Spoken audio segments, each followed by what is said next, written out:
Halo guys, kembali lagi dengan Raid Channel. Terima kasih buat teman-teman yang udah selalu setia nonton video-video di channel ini. Dan langsung saja, gas Raja Pemborosan. Di video sebelumnya, Dukun Cabul teriak kesakitan karena punggungnya ditendang oleh Jinglong.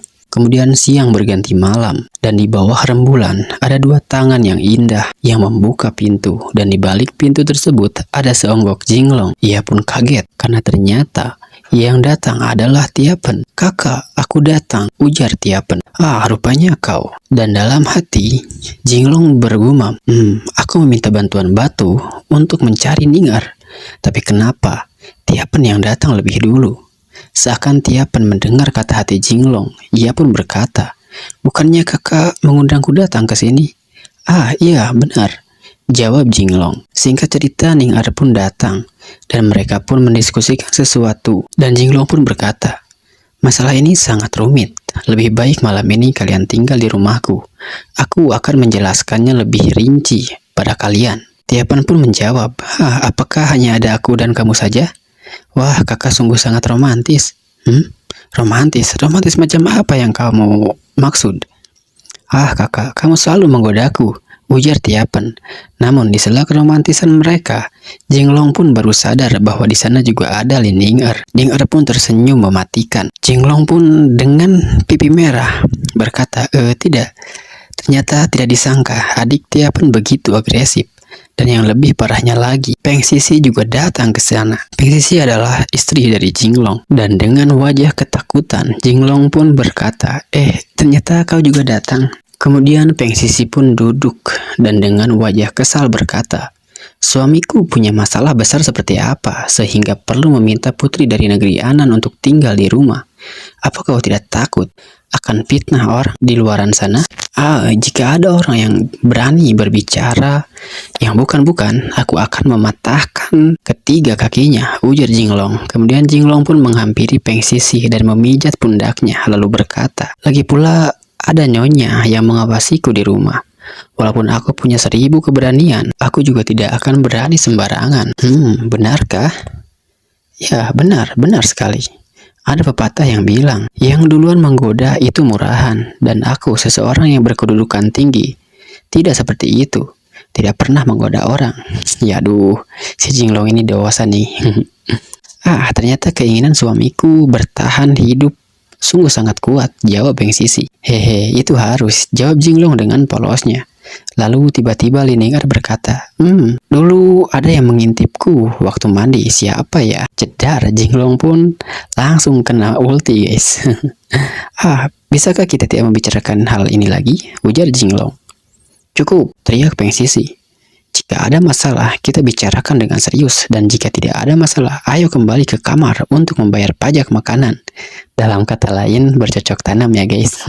Mendengar ucapan Peng Sisi, Ningar dan Tiapen pun tersenyum kecut dan berkata dalam hati, "Wah, kakak sangat mendominasi. Ya, belajarlah darinya. Ini baru sikap wanita besar." Lalu Jinglong pun berkata, "Oke, kalau begitu aku akan bicara serius." Jinglong pun mendekati Tiapen dan berkata, "Negeri Anan sekarang tidak terlalu damai kan?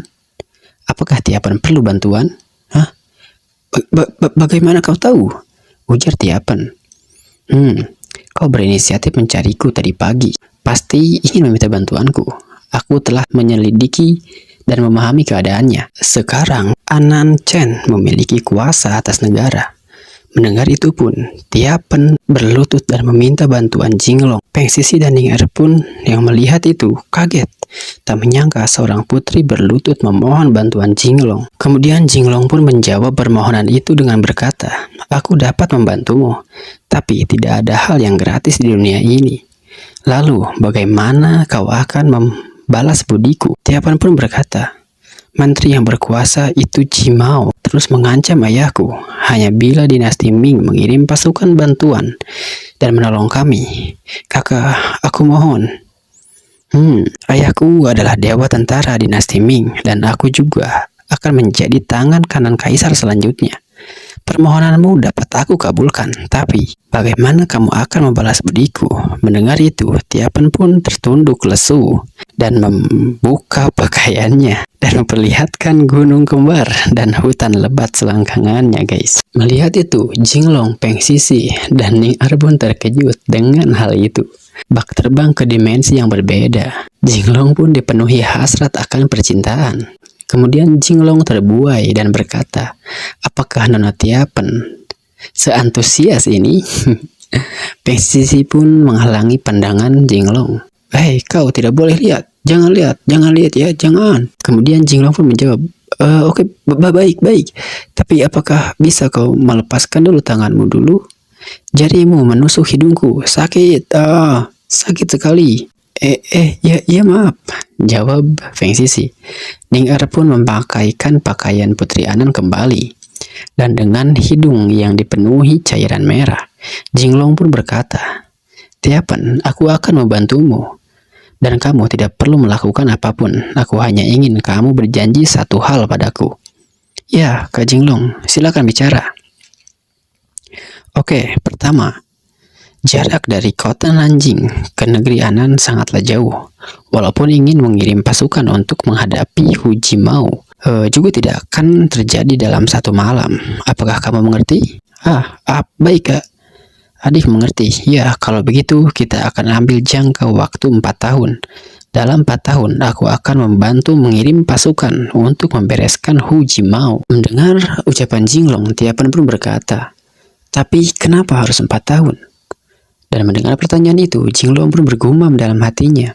Menurut sejarah, 4 tahun kemudian Hu Jimao akan merebut tahta dan menjadi raja negeri Anan yang baru. Pada saat itu, dinasti Ming akan masuk dalam kekacauan internal. Sebab itu, jendela waktu hanya ketika Zhuge Wanzhang mati dan Yun Wei naik tahta. Dan masa pembasmian itu belum dimulai. Kemudian Jinglong pun berkata pada Tiapan, ya, sebab kalau terlalu awal, di tanganku belum ada kuasa militer. Dan kalau terlalu lambat, Anan sudah akan diambil alih oleh Hu Jimao. Hah, maksudmu? Tanya Tiapan dengan kebingungan. Bukan apa-apa. Syaratku adalah jika aku berhasil membantumu membereskan menteri itu. Kedepannya, jika aku perlu bantuanmu, maka negeri Anan harus membantuku tanpa syarat. Iya, aku setuju dengan persyaratan ini, jawab Tiapan.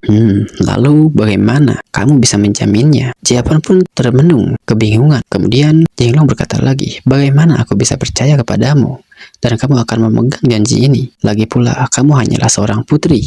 Bagaimana bisa punya kemampuan menepati janji? Tanya Jinglong lagi pada Tiapan. Lalu kemudian Tiapan pun menjawab dengan serius dan berkata, adikku Chen Tiandi adalah ahli waris. Tunggu sampai kakak membantuku untuk membereskan Hu Jimao. Tianzi akan memegang kuasa dan aku punya hubungan yang baik.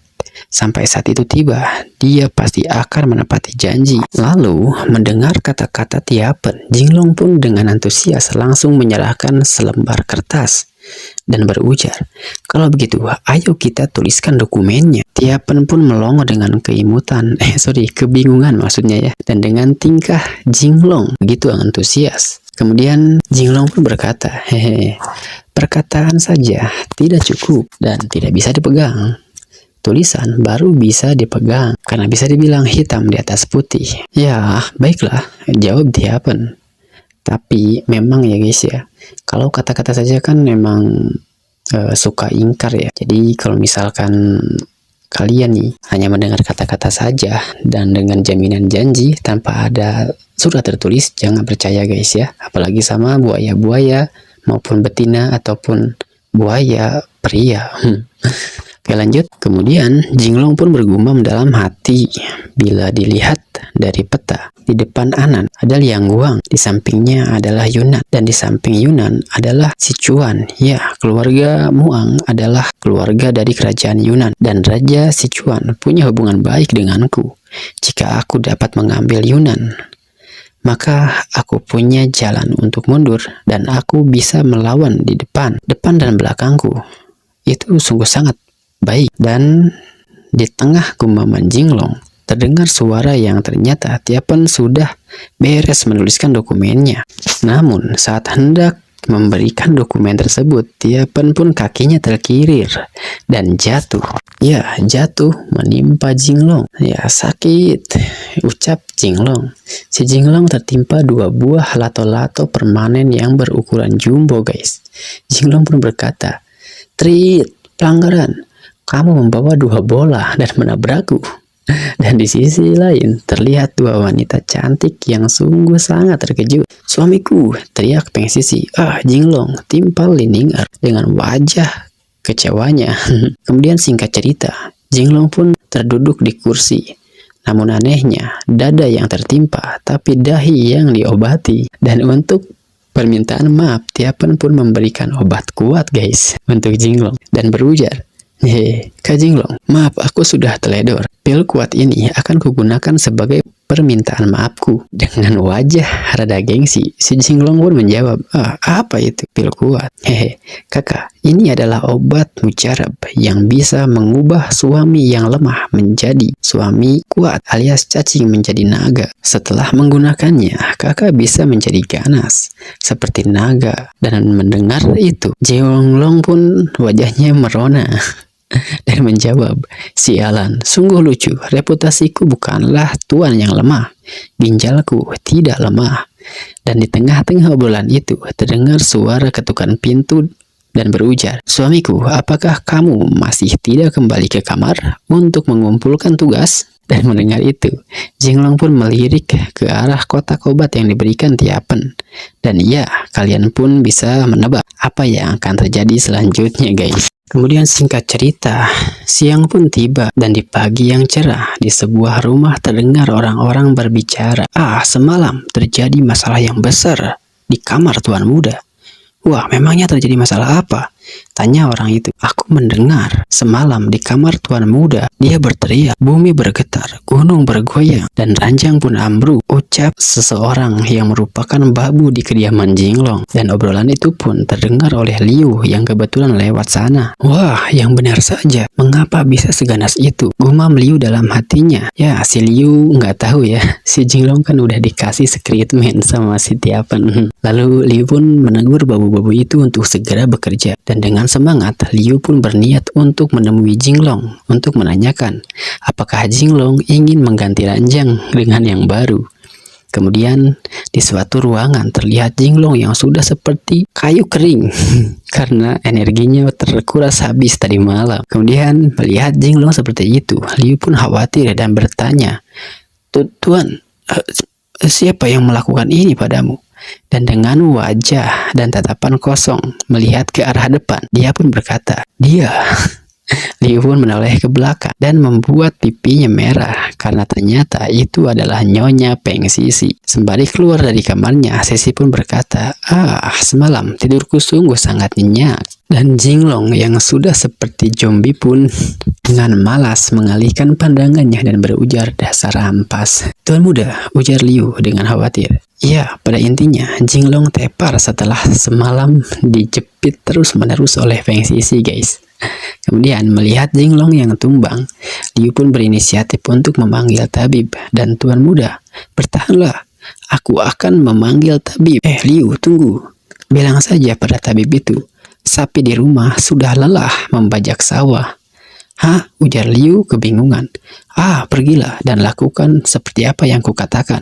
"Baik," ujar Liu. Kemudian singkat cerita, tabib itu pun sudah mengobati Jinglong dan terlihat wajah Jinglong pun sudah terlihat ada darahnya, ya alias sudah segar kembali. Kemudian tabib itu pun berkata, "Anak muda harus pandai mengendalikan diri dan perlu tahu bahwa di dunia ini ada sapi yang mati karena kelelahan.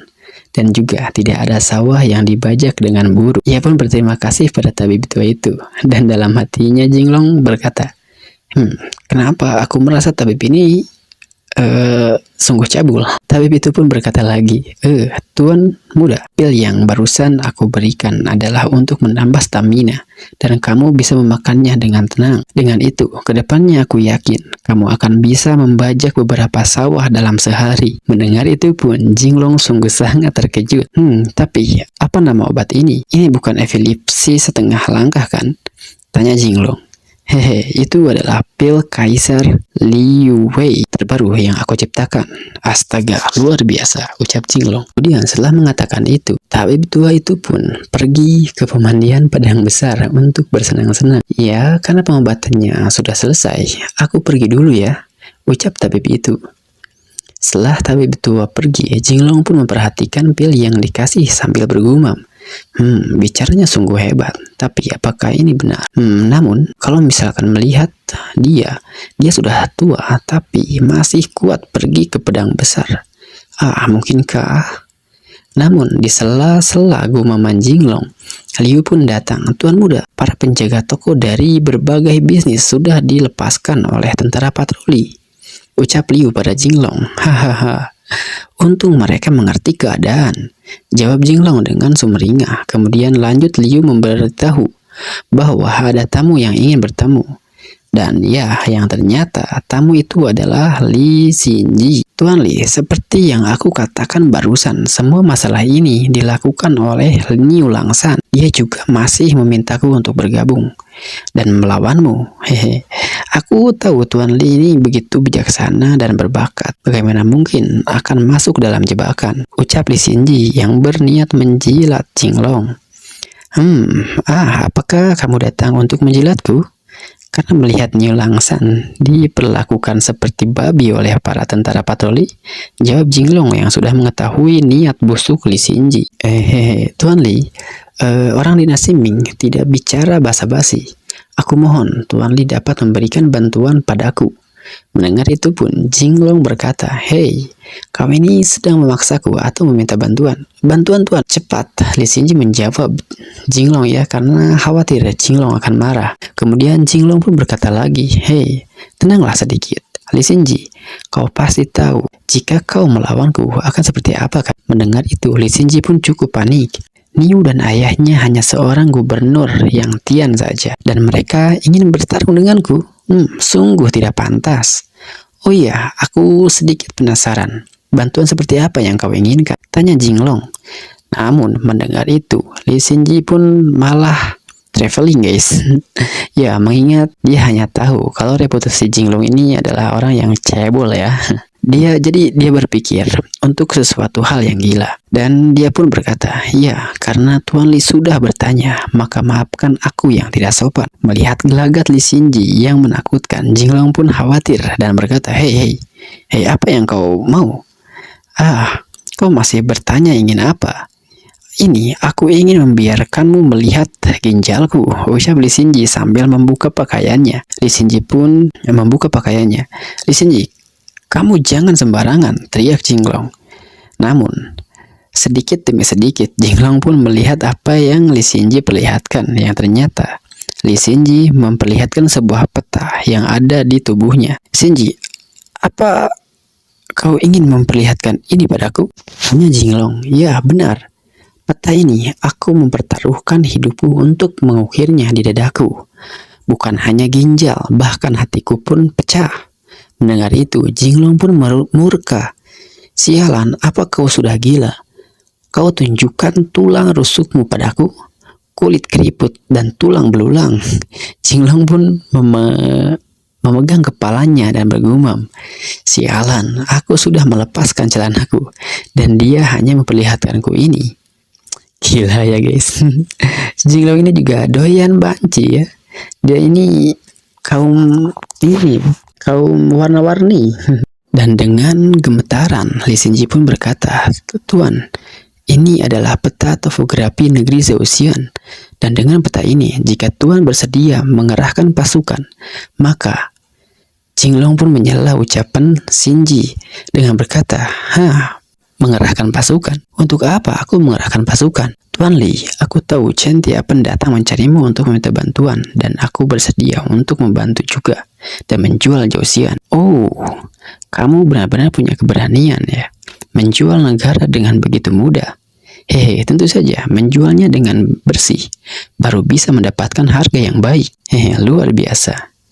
Yang disebut pria sejati, berpikiran terbuka dan penjahat, menyembunyikan keuntungan. Dan aku sungguh sangat suka dengan itu. Aku bisa menunjuk orang-orang seperti Li Xinji, ucap Jinglong pada Li Xinji. Terima kasih atas pujiannya, Tuan Li. Tapi mengapa? Itu terdengar seperti bukan kata-kata yang bagus. Sambil tersenyum, Jinglong pun bertanya, "Ya, aku tidak tahu apa yang kau inginkan." Li Xinji pun menjawab dengan serius, "Aku ingin menjadi Raja Zhouxian." "Hah? Raja Zhouxian?" ucap Jinglong terkejut mendengar itu. Kemudian ia pun mengingat sejarah. Pada tahun ke-25 Honghu dinasti Ming, veteran Zhouxian Li Chenggui menggulingkan Gaoli dan menjadi independen, dan ia dikenal sebagai Zhouxian Li dalam sejarah. Dan setelah ia berkuasa, ia pun mendeklarasikan dirinya sebagai menteri dinasti Ming. Ia dinobatkan oleh Doming sebagai menteri urusan negara Zhouxian. Dan di tahun-tahun terakhirnya, ia lebih menyayangi putra bungsunya, Li Panghou dan Li Fanggou, dan keduanya dibasmi oleh putra kelimanya, yaitu Li Fengyuan atau Li Xinji ya. Jadi Li Xinji ini adalah putra kelima dari menteri yang bernama Li Chenggui. Kemudian setelah membunuh adiknya, dan ia memaksa ayahnya, dan di sela lamunan Jinglong yang tak selesai guys, Jinglong pun berkata, wah, sungguh ambisius. Aku paling suka, tapi kamu harus tahu, semua hadiah yang diberikan oleh takdir sejak awal diam-diam sudah sangat mahal, sudah ada harganya. Aku ini sangat mahal loh, Li Xinji pun menjawab. Hanya jika Tuan Li membantuku dan dinasti Ming menobatkanku sebagai Raja Zhouxian, berapapun harganya, aku bersedia. Aku tidak peduli Tuan mau jadi raja di tengah raja atau kaisar di tengah kaisar. Semuanya boleh. Dan mendengar ucapan itu pun Jinglong berkata, apakah ada yang seperti itu? Ya, dan aku tahu kalau Tuan Li ini suka wanita-wanita yang cantik. Kami punya wanita cantik di Zhouxian, keluarlah. Dan terlihatlah wanita-wanita yang muncul, namun Jinglong tidak tertarik dan berkata, apa ini? Lalu Li Xinji pun berkata lagi, Tuan Li tidak puas? Ganti, keluarlah. Dan keluarlah para lelaki-lelaki maco. Ini kaum-kaum warna-warni guys ya. Zhouxian juga banyak pria yang warang. Semua pria yang berotot besar.